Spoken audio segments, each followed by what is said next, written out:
votre émission chez vous avec Aquatonic Nantes, spa, fitness, détente, 3 sources de bien-être au cœur de Nantes.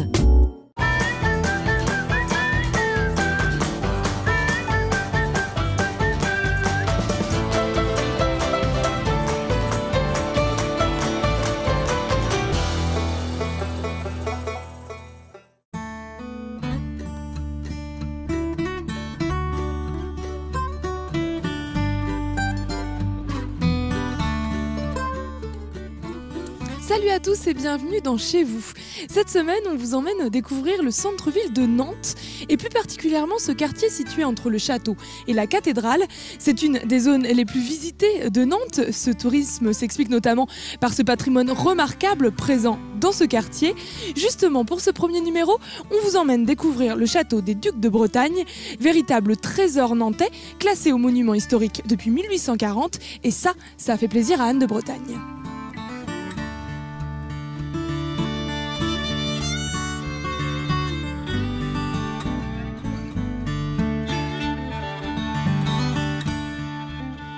Bonjour Jean-François. Bonjour. Nous sommes devant le château des Ducs de Bretagne. C'est un bâtiment qui a une histoire remarquable. En fait, tout a commencé au XIIIe siècle avec Guy de Thouars. C'est exactement ça. Le château des Ducs de Bretagne est le bâtiment emblématique du Nantes du Moyen-Âge. À l'époque, au fin XIIIe siècle, Guy de Thouars, l'époux de Constance de Bretagne, qui est la duchesse, envisage de remodeler toutes les fortifications de la ville de Nantes. Le château, à l'époque, est au Bouffay. Il est au confluent de l'Erdre et de la Loire. Guy de Thouars décide d'implanter un nouveau château qui sera appelé le château de la Tourneuve, ce qui est normal, puisque une tour neuve, à l'autre extrémité, à l'autre angle de la ville, qui forme à peu près un quadrilatère. Ce lieu est lié à l'histoire de Bretagne, puisque c'était on dit le château des Ducs de Bretagne, en tout cas c'était un des endroits où ils logeaient. Voilà, c'est l'une des résidences. Vous savez qu'au Moyen-Âge, le duc, qui est un prince régnant, n'a pas de domicile fixe. La cour voyage à l'instar de la cour de France.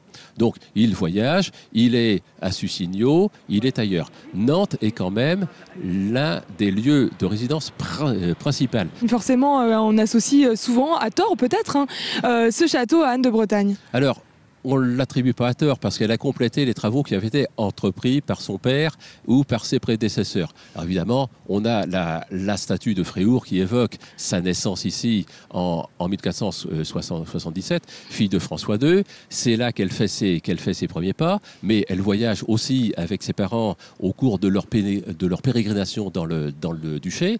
Et dès qu'elle devient reine de France, d'abord avec Charles VIII, puis avec Louis XII, on ne peut pas dire qu'elle a vraiment une existence à Nantes. D'accord. Le château, en fait, lui sert de garde-meuble. C'est un peu triste à dire, mais c'est là qu'elle entrepose ses propres collections. Bon. Cela dit, elle réinvestit Nantes pendant son veuvage, où elle décide de véritablement redevenir la duchesse.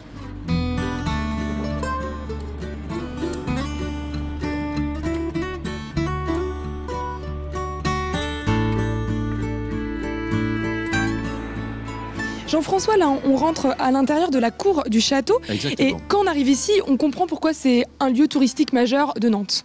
Alors, c'est le lieu parce que d'abord, c'est l'ancien lieu qui rappelle la période des ducs. Ouais. Donc, quelque part, c'est le Moyen-Âge, c'est tout l'imaginaire du Moyen-Âge.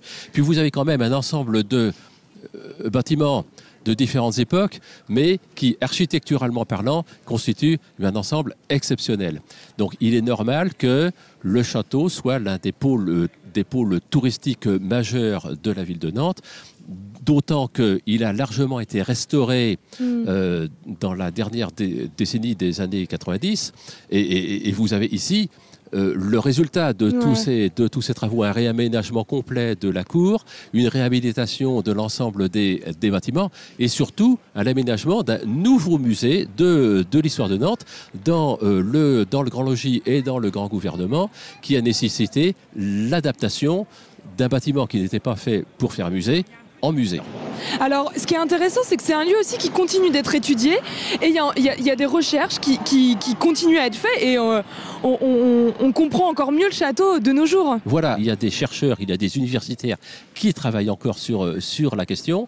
Tous ces travaux ont permis la publication l'année dernière d'un énorme ouvrage. Je dis énorme parce que c'est un in-quarto qui est très épais, très lourd à la fois sur le plan physique, mais très lourd en apport de connaissances. Très bien.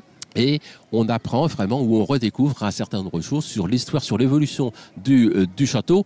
Et ça permet de voir aussi ce que sera son évolution. On peut l'envisager, évidemment. Je ne suis pas le directeur du château, vous le savez. Mais on peut penser que le château va encore vivre de belles heures, comme depuis quelques siècles. On l'espère. En tout cas, merci beaucoup Jean-François de nous avoir fait cette visite.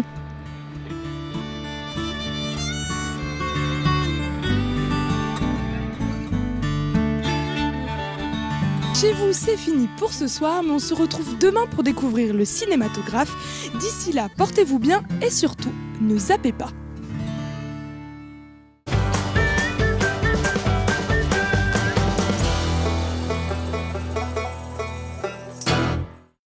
Votre émission Chez vous avec Aquatonic Nantes, spa, fitness, détente, 3 sources de bien-être au cœur de Nantes.